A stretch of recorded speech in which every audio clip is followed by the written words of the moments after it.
Hello students, आज हम एक नया चैप्टर चालू करने जा रहे हैं। चैप्टर का नाम है मनी, जो कि मनी एंड बैंकिंग यूनिट से रिलेटेड है। मनी चैप्टर में हम जो टॉपिक्स पढ़ने वाले हैं वो है meaning of money, barter system, types of money, functions of money and money supply. ठीक है, ये जो पूरी यूनिट है मनी एंड बैंकिंग की, ये 6 नंबर की यूनिट है, 6 मार्क्स। लेकिन इस चैप्टर में मनी वाला जो चैप्टर है हमारा, इसमें barter system, types of money and functions of money ये हमारे सिलेबस में नहीं है।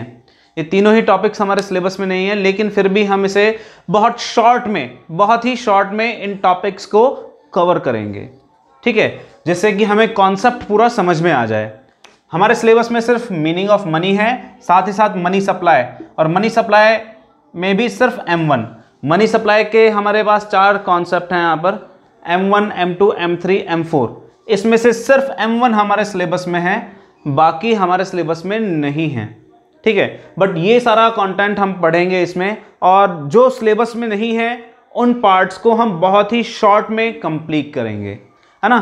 तो ये जो मनी एंड बैंकिंग का यूनिट का ये मनी वाला चैप्टर है हमारा, ये बहुत शॉर्ट है, बहुत ही छोटा सा है। सो why delay? Let's start our today's class. So now आज का हमारा पहला topic meaning of money. Money होती क्या चीज़ है, पहली बात तो ये करते हैं। सो मनी क्या चीज़ है? हम बाज़ार जाते हैं, बाज़ार से अलग अलग चीज़ें खरीदते हैं, या हम बाज़ार में कुछ चीज़ें बेचते हैं। तो जब गुड्स को खरीद रहे हैं या बेच रहे हैं, तो उनको खरीदने और बेचने के लिए हम जिस चीज़ का यूज़ करते हैं वही चीज़ मनी है बस। ठीक है, हम किसी कमोडिटी को या सर्विस को बेच रहे हैं, तो बेचने के बदले हमने जो लिया वो मनी है। ठीक है, या हमने कुछ खरीदा, तो खरीदने के बदले हमने कुछ पेमेंट किया, तो जो हमने पे किया वो मनी है। So anything which is used by people in transactions, लेन देन में, ट्रांजेक्शन में जिस चीज का यूज किया जाता है और जो गवर्नमेंट के थ्रू ऑथराइज्ड होती है, यानी कानून की, सरकार की मान्यता प्राप्त होती है, वो चीज मनी कहलाती है। Now our second topic is barter system. अब बार्टर सिस्टम होता क्या है भाई? आज के ज़माने में नहीं होता है बार्टर सिस्टम। बेसिकली बहुत पहले जब मनी का इन्वेंशन नहीं हुआ था, मनी का आविष्कार भी नहीं हुआ था, उस समय लोग क्या करते थे, गुड्स के बदले गुड्स को खरीदते और बेचते थे। 2 व्यक्ति हैं, अगर एक व्यक्ति कुछ बेचना चाहता है तो उसके बदले दूसरे व्यक्ति से उसे कुछ खरीदना पड़ेगा। ठीक है, तो इस तरह के जो ट्रांजैक्शन होते थे जिसमें गुड्स के बदले गुड्स को खरीदा और बेचा जाता था, तो ऐसे ट्रांजैक्शंस को हम बोलते थे क्या? Barter system. ऐसे सिस्टम को हम बोलते थे बार्टर सिस्टम, या इसे सीसी इकोनॉमी, कमोडिटी इकोनॉमी भी कहा जाता था। ठीक है, लेकिन इस तरह के सिस्टम में बहुत सी कमियां थी, और इन्हीं कमियों की वजह से मनी का एवोल्यूशन स्टार्ट हुआ। मनी का आविष्कार का क्रम, मनी के विकास का क्रम प्रारंभ हुआ। अब वो क्या क्या कमियां थी बार्टर सिस्टम में, इनके बारे में बात करते हैं। तो number 1, double coincidence of wants. पहला है हमारा डबल कोइंसिडेंस ऑफ वांट्स। एक बहुत ही छोटे से एग्जांपल से बताता हूं मैं। 2 व्यक्ति हैं, पहला है राम और दूसरा है मोहन। राम के पास है, मान लेते हैं, क्लोथ, और राम को चाहिए क्या चीज? इसे वीट चाहिए, है ना। राम के पास क्या चीज है? क्लोथ है। Ram has cloth and Ram wants wheat. अब उसे एक ऐसा व्यक्ति ढूंढना पड़ेगा जो उसके कपड़े लेने को तैयार हो और उसे वीट बेचने को तैयार हो। अब सपोज करिए मोहन नाम का एक व्यक्ति ये कपड़ा लेना चाहता है। इसको किस चीज की आवश्यकता है? इसको क्लोथ की आवश्यकता है, और ये बेचना चाहता है वीट। क्या बेचना चाहता है ये? वीट। तो अब इस कंडीशन में राम और मोहन के बीच में ट्रांजैक्शन हो सकता है। राम और मोहन एक दूसरे से क्या कर सकते हैं? ट्रांजैक्शन कर सकते हैं। राम के पास कपड़ा है जिसकी आवश्यकता मोहन को है, मोहन के पास क्या है? वीट है जिसकी आवश्यकता किसको है? राम को है। तो दोनों एक दूसरे के साथ ट्रांजैक्शन कर लेंगे। ये कहलाता है डबल कोइंसिडेंस ऑफ वांट्स। अब सपोज कीजिए यहां मोहन के पास वीट नहीं होता, वीट की बजाय इसके पास कोई फ्रूट होता, सपोज करो जैसे एप्पल होता, तो अब इस कंडीशन में क्या होता, राम के पास कपड़ा है जो मोहन को चाहिए, लेकिन मोहन के पास एप्पल है जो राम को नहीं चाहिए। तो अब इस कंडीशन में राम और मोहन के बीच में ट्रांजैक्शन नहीं हो पाता। क्लियर? यानी दो व्यक्तियों की आवश्यकताएं एक दूसरे के साथ क्या होनी चाहिए, मैच होनी चाहिए, तभी दो व्यक्ति क्या कर पाएंगे, आपस में ट्रांजैक्शन कर पाएंगे।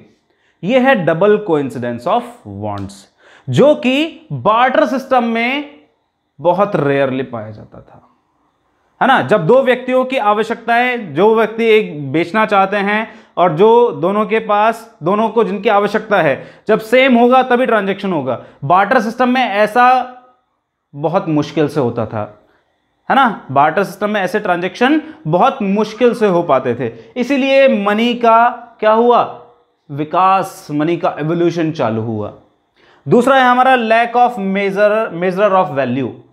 अब सपोज करें आपको कुछ बेचना है, तो आप बेचोगे कैसे, क्योंकि मनी तो है नहीं। अब मनी न होने की वजह से उस कमोडिटी का वैल्यू कैसे लगाया जाएगा, तो उस वैल्यू को मेजर करने में बहुत ही ज्यादा डिफिकल्टी होती थी। ठीक है, मान लेते हैं मेरे पास 100 क्विंटल वीट है, अब मैं उन्हें बेचना चाहता हूं और उसके बदले कपड़ा लेना चाहता हूं, तो मेरे वीट की वैल्यू कितनी है और कितना कपड़ा मुझे मिलेगा उसके बदले, इस सब का निर्धारण करना बहुत ही मुश्किल होता था, बिकॉज मनी वहां पर मेजरर ऑफ वैल्यू का काम नहीं कर रही थी, मनी वहां एग्जिस्ट ही नहीं कर रही थी। थर्ड है हमारा lack of storage of value. अभी हम क्या करते हैं, हम अपने पैसे को अपनी तिजोरी में या बैंक अकाउंट में डाल देते हैं और फ्यूचर में जब भी हमें उसकी आवश्यकता होती है हम उसका उपयोग कर लेते हैं, लेकिन उस समय मनी नहीं होती थी, बार्टर सिस्टम में मनी नहीं होती थी, वहां गुड्स होती थी या एनिमल होते थे, और गुड्स एंड एनिमल ये हमेशा के लिए नहीं होते हैं, कुछ समय बाद गुड्स खराब हो जाएंगे, एनिमल्स मर जाएंगे, तो इसलिए बार्टर सिस्टम में सेविंग कर पाना पॉसिबल नहीं था। तो यहां लैक ऑफ सेविंग पॉसिबल नहीं थी, इसका मतलब है सेविंग से है। किससे? इसका मतलब सेविंग से है। Next, difficulty in future transaction. Future transactions में डिफिकल्टी होती थी, यानी कॉन्ट्रेक्चुअल ट्रांजैक्शंस जो होते हैं, मान लेते हैं मैं आज माल खरीदता हूं और व्यक्ति से बोलता हूं कि मैं उसका 1 महीने बाद पेमेंट करूंगा, तो इस तरह के ट्रांजैक्शंस यहां पर बहुत ही ज्यादा मुश्किल होते थे, क्योंकि 1 महीने बाद पहली बात तो उनकी वैल्यू कमोडिटी की कभी स्टेबल नहीं रहती है, 1 महीने बाद क्या वैल्यू होगी पता नहीं। दूसरी बात, सेम क्वालिटी का प्रोडक्ट मिलेगा नहीं मिलेगा इस चीज का भी हम आइडिया नहीं लगा सकते थे, तो इसलिए फ्यूचर ट्रांजैक्शंस बहुत ही ज्यादा मुश्किल होते थे। Difficulty in transfer of value, एक व्यक्ति से दूसरे व्यक्ति, एक जगह से दूसरे जगह पर वैल्यू ट्रांसफर कर पाना बहुत मुश्किल होता था। कैसे बहुत मुश्किल होता था? क्योंकि वहां मनी नहीं होती थी। आज तो हमारी मनी है, छोटे से कुछ नोट्स होते हैं जिन्हें हम आसानी से अपनी पॉकेट में रख सकते हैं या फिर अपने किस में रख सकते हैं, तिजोरी में रख सकते हैं, बट उस समय मनी नहीं होती थी, गुड्स होती थी। अब गुड्स को स्टोर करने के लिए बहुत ज़्यादा आवश्यकता होती है स्पेस की, ठीक है, और साथ ही साथ उनका जब एक जगह से दूसरी जगह ट्रांसफ़र किया जाएगा तो उनको ले जाना एक जगह से दूसरी जगह बहुत मुश्किल काम होता है। तो इसीलिए वहाँ पर ट्रांसफ़र ऑफ मनी या ट्रांसफ़र ऑफ वैल्यू ज़्यादा बेहतर रहेगा, यहाँ पर ट्रांसफ़र ऑफ वैल्यू बहुत ही मुश्किल था, ठीक है। मनी तो एग्जिस्ट ही नहीं करती थी, ट्रांसफ़र ऑफ वैल्यू क्या था, बहुत ही ज़्यादा मुश्किल था, ठीक है। तो ये कुछ हमारी बार्टर सिस्टम की लिमिटेशंस थी जिनके बारे में हमने अभी बात की। नाउ अब हमारा टॉपिक है यहाँ पर टाइप्स या फॉर्म्स ऑफ मनी। तो हमने यहाँ पर 2 बेसिस पर मनी को क्लासिफाई किया है। पहला है जिसमें fiat money and fiduciary money. Fiat money क्या होती है पहले बात करते हैं। फिएट मनी मीन्स ऐसी मनी जो गवर्नमेंट के ऑर्डर से इशू होती है ना, या फिर गवर्नमेंट के थ्रू ऑथराइज्ड होती है, ऑथराइज्ड बाय गवर्नमेंट, ऐसी मनी को बोलते हैं हम फिएट मनी, ठीक है। सरकारी आदेश या सरकार के द्वारा जो जारी की जाती है उसे बोलते हैं फिएट मनी। दूसरी है फिड्यूशियरी मनी। ऐसी मनी जो लोग एक दूसरे के ऊपर फेथ, एक दूसरे के ऊपर विश्वास के आधार पर क्या करते हैं, यूज करते हैं, उसे बोलते हैं फिड्यूशियरी मनी, है ना। इसमें क्या आता है, इसमें आते हैं हमारे चेक्स, ठीक है। यानी दो व्यक्तियों के बीच में चेक के थ्रू ट्रांजैक्शन तभी हो सकता है जब दोनों व्यक्ति एक दूसरे पर विश्वास करते हों। चेक के द्वारा तभी पेमेंट किया जा सकता है। तो फिड्यूशियरी मनी यानी जब दो व्यक्ति एक दूसरे के ऊपर विश्वास रखते हैं, एक दूसरे को पहचानते हैं, इस आधार पर वो जिस चीज़ का यूज़ करते हैं मनी, वो कहलाती है हमारी फिड्यूशियरी मनी। और जो सरकार के आदेश से जारी होती है वो कहलाती है हमारी फिएट मनी। तो इसमें हमारे जितने भी कॉइन्स होते हैं, जितने भी नोट होते हैं, वो सारे के सारे हमारे फिएट मनी की कैटेगरी में आते हैं, ठीक है। अब बात करते हैं यहाँ पर full bodied money and token money की। तो फुल बॉडीड मनी माने ऐसी मनी जिसकी face value and material value दोनों कैसे हों, बराबर हों, वो मनी कहलाएगी हमारी कौन सी, फुल बॉडीड मनी। तो हमारे जैसे गोल्ड और सिल्वर कॉइन्स चलते थे पहले पुराने ज़माने में, ब्रिटिश पीरियड में या राजाओं के ज़माने में, वो मनी कहलाती थी हमारी फुल बॉडीड मनी। दूसरी है हमारी टोकन मनी, इसे रिप्रेजेंटेटिव मनी भी बोल सकते हैं। क्या बोल सकते हैं इसे, रिप्रेजेंटेटिव मनी, रिप्रेजेंटेटिव मनी भी बोला जा सकता है। इसमें क्या होता है, जो फेस वैल्यू होती है वो तो ज़्यादा होती है और जो मटेरियल वैल्यू होती है वो कम होती है। जैसे हमारे नोट जो चलते हैं, जैसे 100 रुपये का हो, चाहे 500 रुपये का हो, चाहे 2000 रुपये का नोट हो, तो 2000 रुपये का नोट है, फेस वैल्यू हो गई 2000, लेकिन उसके जो मटेरियल की वैल्यू है वो 2000 रुपये नहीं होती है। वो हमारा एक 2000 रुपये का नोट लगभग 3-3.5 रुपये में बनते रेडी हो जाता है।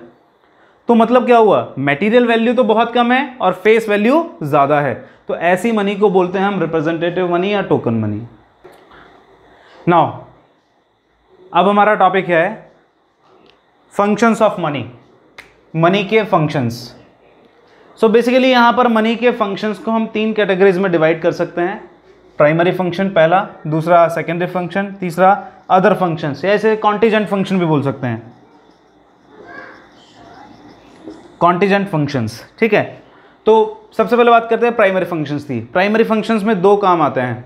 पहला है मीडियम ऑफ एक्सचेंज, ठीक है, यानी किसी भी कमोडिटी को बेचने या खरीदने के लिए मनी क्या करती है, मीडियम का काम करती है, ठीक है। हम कोई भी सामान खरीदने जाते हैं बाजार से, तो हम उसके लिए क्या करते हैं, मनी पे करते हैं, कुछ नोट या सिक्के पे करते हैं और बदले में वो कमोडिटी खरीद लेते हैं, ठीक है। तो यहाँ पर क्या हुआ, बेचने वाले और खरीदने वाले के बीच में क्या हुआ, जो नोट थे या जो सिक्के थे उन्होंने क्या किया, मीडियम ऑफ एक्सचेंज का काम किया। तो ये हो गया पहला फंक्शन। दूसरा है मेजर ऑफ वैल्यू। अच्छा, अब जैसे ये मार्कर है, इसकी कीमत कितनी है, 30 रुपये, मैंने 30 रुपीज़ बोला, तो ये इस मार्कर की वैल्यू मैंने किस में डिफाइन करी, मनी में डिफाइन करी। बार्टर सिस्टम में ऐसा कर पाना पॉसिबल नहीं था क्योंकि वहाँ मनी एग्जिस्ट नहीं करती थी, वहाँ एक कमोडिटी की वैल्यू दूसरी कमोडिटी में बताई जाती थी। लेकिन मनी की वजह से एक कमोडिटी की वैल्यू मेजर कर पाना बहुत आसान हो गया, ठीक है।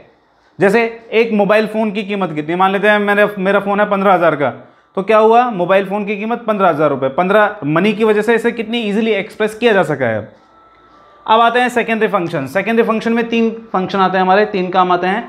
पहला है स्टोर ऑफ वैल्यू, यानी अब वैल्यू को हम क्या कर सकते हैं, फ्यूचर के लिए स्टोर करके रख सकते हैं। यानी हम अपनी जो इनकम है उसका कुछ पार्ट फ्यूचर के लिए बचा के रख सकते हैं, जबकि बार्टर सिस्टम में ऐसा कर पाना पॉसिबल नहीं था क्योंकि गुड्स या एनिमल दोनों ही पेरिशेबल होते हैं, कुछ समय बाद नष्ट हो जाएंगे, मर जाएंगे, खराब हो जाएंगे। लेकिन मनी को हम आसानी से लंबे समय तक के लिए स्टोर करके रख सकते हैं। ट्रांसफर ऑफ वैल्यू, आज हम घर से अपना फ़ोन निकालते हैं घर पे बैठे बैठे और एक फ़ोन पर किसी भी एक ऐप के द्वारा क्या करते हैं, पैसा एक जगह से दूसरी जगह, एक व्यक्ति से दूसरे व्यक्ति को आसानी से ट्रांसफ़र कर सकते हैं। तो मनी की वजह से ट्रांसफ़र ऑफ वैल्यू बहुत आसान हो गया। Then standard of deferred payment या कॉन्ट्रेक्चुअल पेमेंट्स, यानी फ्यूचर में जो ट्रांजेक्शन होते हैं फ्यूचर में जो पेमेंट्स होते हैं, ऐसे ट्रांजेक्शन अब मनी की वजह से बहुत आसानी से हो सकते हैं, ठीक है। मान लेते हैं मैंने किसी कंपनी से माल खरीदा, 10 लाख रुपए की एक मशीन खरीदी तो 10 लाख रुपए मैं क्या करूंगा, 1 महीने बाद उस कंपनी को पे कर दूंगा। सिंपल। बार्टर सिस्टम में लेकिन ऐसा कर पाना पॉसिबल नहीं था। अब बात करते हैं कॉन्टीजेंट फंक्शंस की। अब कॉन्टीजेंट फंक्शन क्या होते हैं हमारे, या अदर फंक्शंस, कुछ कार्य जो इन दोनों के अलावा है। यहाँ बहुत सारे काम आते हैं, उनमें से एक दो इंपॉर्टेंट मैंने यहाँ लिया है। सबसे पहला क्रेडिट क्रिएशन। ये एक बहुत इंपॉर्टेंट काम है जिसके बारे में हम हमारे इसी यूनिट में पढ़ेंगे। मनी के बाद जो हमारा टॉपिक आएगा वो आएगा कॉमर्शियल बैंक्स, और कॉमर्शियल बैंक्स में हमारा क्रेडिट क्रिएशन प्रोसेस हम पूरा डिटेल से एक्सप्लेन करेंगे, इसे बहुत डिटेल से इसके बारे में पढ़ेंगे। ठीक है, तो ये बहुत एक इंपॉर्टेंट फंक्शन है मनी का। फिर आ जाता है हमारा measurement of national income. National income का मेजरमेंट करना, ऐसे ही सोशल वेलफेयर मेजर करना, है ना। तो बहुत सारे और भी यहाँ पर कॉन्टीजेंट फंक्शंस आ जाते हैं हमारे पास। नाउ टुडेज लास्ट टॉपिक, और आज का हमारा लास्ट टॉपिक है मनी सप्लाई या सप्लाई ऑफ मनी। तो सप्लाई ऑफ मनी का मतलब किस बात से है, पहली बात तो total money circulated at a point of time. किसी भी पॉइंट ऑफ टाइम पर इकोनॉमी में जितनी भी मनी सर्कुलेटेड है वो मनी हमारी कहलाएगी मनी सप्लाई, है ना। Total money circulated at a point of time in country. Economy में, कंट्री में जितनी भी मनी सर्कुलेट हो रखी है किसी पर्टिकुलर पॉइंट ऑफ टाइम पर, वो कहलाएगी हमारी क्या, मनी सप्लाई। तो at a point of time, ये वर्ड यहां पर ये आने की वजह से हम यहां कह सकते हैं कि ये स्टॉक कॉन्सेप्ट है। Money supply is a stock concept. Clear. अब मनी सप्लाई, मनी का सप्लायर होता कौन है? मनी के सप्लायर में आते हैं हमारे पास गवर्नमेंट, आरबीआई, ये दोनों मनी के क्या है, सप्लायर होते हैं। कॉमर्शियल बैंक्स मनी के सप्लायर नहीं होते हैं, याद रखना, बट वो मनी सप्लाई को अफेक्ट कर सकते हैं। कॉमर्शियल बैंक्स मनी सप्लाई नहीं करते हैं, लेकिन commercial banks credit creation process की वजह से मनी की सप्लाई को इन्फ्लुएंस कर सकते हैं, मनी की सप्लाई को प्रभावित कर सकते हैं। क्लियर। अब मनी सप्लाई में याद रखिएगा गवर्नमेंट के पास और जो हमारा बैंकिंग सिस्टम है, इनके पास जो पैसा पड़ा होता है, इनके पास जो मनी होती है, गवर्नमेंट के पास और बैंकिंग सिस्टम के पास जो मनी होती है, उसे मनी सप्लाई में शामिल नहीं किया जाता है, कभी भी शामिल नहीं करते हैं, उसे याद रखिएगा। अब यहां पर मनी सप्लाई के हमारे पास 4 मेजर्स हैं, M1, M2, M3, M4। हमारे सिलेबस में सिर्फ ये वाला है, ये तीनों हमारे सिलेबस में नहीं दिए गए हैं, लेकिन फिर भी एक छोटा सा कॉन्सेप्ट है, इसलिए हम इसे यहां पर एक्सप्लेन कर रहे हैं। तो सबसे पहले बात करते हैं M1। M1 सी माने करेंसी हेल्ड विद पब्लिक। ये क्या आ गया, currency held with public. Public के पास यानी मेरे और तुम्हारे जैसे लोगों के पास जो पैसा रखा होता है, ठीक है, हमारे घरों में, हमारी जेबों में जो पैसा होता है, नोट, सिक्के, वो हमारा कहलाता है करेंसी हेल्ड विद पब्लिक। दूसरा है डिमांड डिपॉजिट्स, यानी हमारा पैसा जो कॉमर्शियल बैंक्स या फिर रूरल बैंक्स के पास पड़ा हुआ है या कोऑपरेटिव बैंक्स में पड़ा हुआ है, in term of current account and saving account, यानी हमारे जो करंट डिपॉजिट्स और सेविंग डिपॉजिट्स होती हैं, उनमें जो पैसा होता है जिसको हम क्या कर सकते हैं, चेक्स के through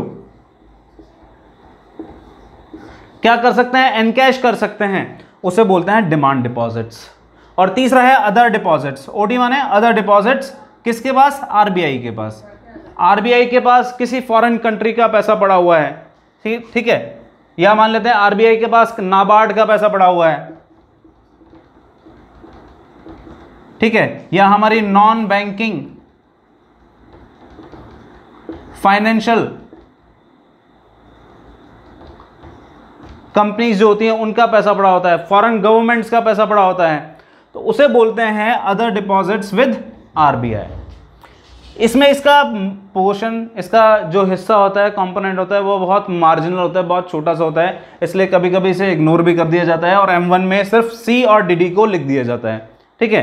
currency held with public and demand deposits with banks, ये है M1। अब इसके बाद बात करते हैं M2।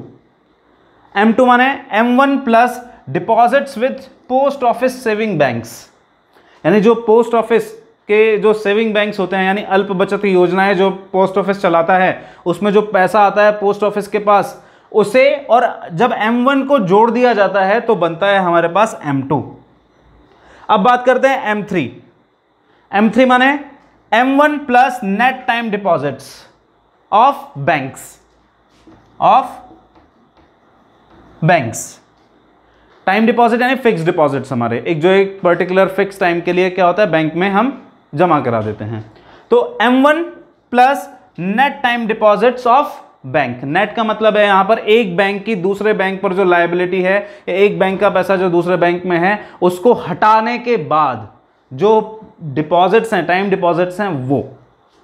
फिर आता है M4। M4 का मतलब है M3 plus total deposits of post office. Post office के पास टोटल जितना भी पैसा आया है वो प्लस M3, ये क्या बन जाएगा हमारा M4। अब एक चीज यहां ध्यान दीजिए, M1 सबसे नैरो कॉन्सेप्ट है। M1 सबसे नैरो कॉन्सेप्ट है और ये जो हमारा है ये सबसे M4 ये सबसे ज्यादा ब्रॉड कॉन्सेप्ट है। जैसे जैसे हम M1 से M4 की तरफ जाते हैं लिक्विडिटी कम होती जाती है, यानी M1 क्या है, मोस्ट लिक्विड है। M1 क्या है, मोस्ट लिक्विड है। और M4 क्या है, M4 है हमारा लीस्ट लिक्विड।